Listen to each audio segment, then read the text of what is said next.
Everyone, welcome to Plants and Politics. Starbucks fired an employee who was sexually assaulted by a supervisor, but then they let the supervisor stay on for another 5 months.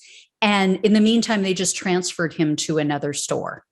So this is a perfect example of why unions are so important. And this assault isn't disputed, by the way. So here's the deal and here's the details.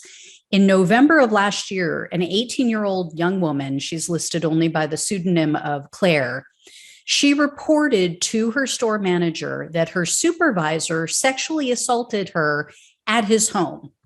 She also reported the incident to the police, and the report states that she was assaulted with an object and that it was, quote, sexual penetration by force.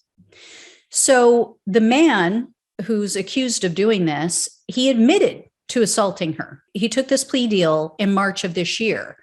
But even though he was ordered by the court to register as a sex offender and he admitted to the assault, Starbucks didn't fire him until April 14th, a full 5 weeks after his guilty plea. Yet Claire was fired for missing work, something which she admits to, but she said that when she showed up for work in the days that followed her report of her assault, he was there. He was there working.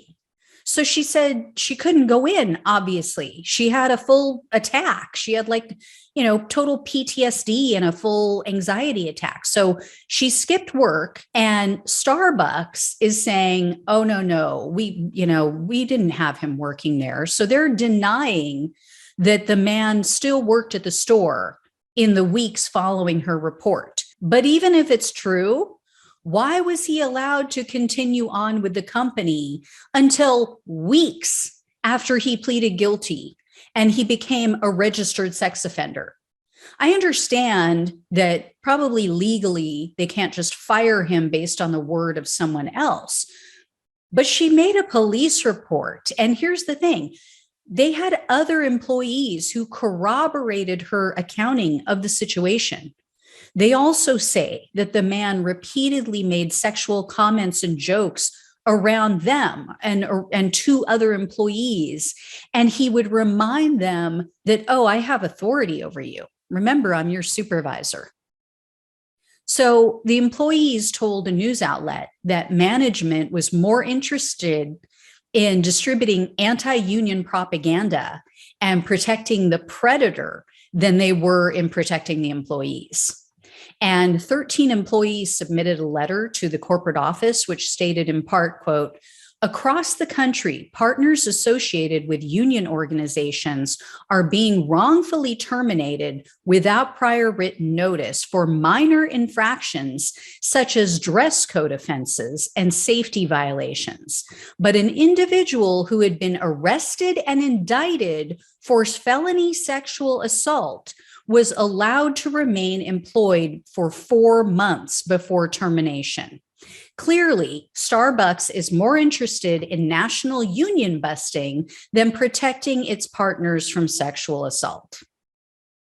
Pretty damning statement. And let me just say, as someone who's been involved with a sexual assault case, you have to have almost ironclad evidence for them to take action, for the DA's office to actually file charges. Like, you almost have to have a confession recorded. In some cases, you actually do.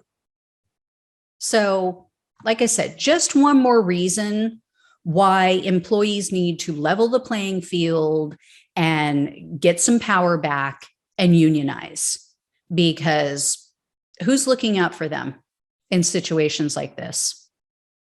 And they just move this guy to another store where he's going to potentially harass or assault someone else. Great. Why don't they just bring on Jared from the old Subway commercials? Anyway, guys, when I hear more, I'll let you know. Thanks so much for watching and listening. Take care. I'll talk with you soon.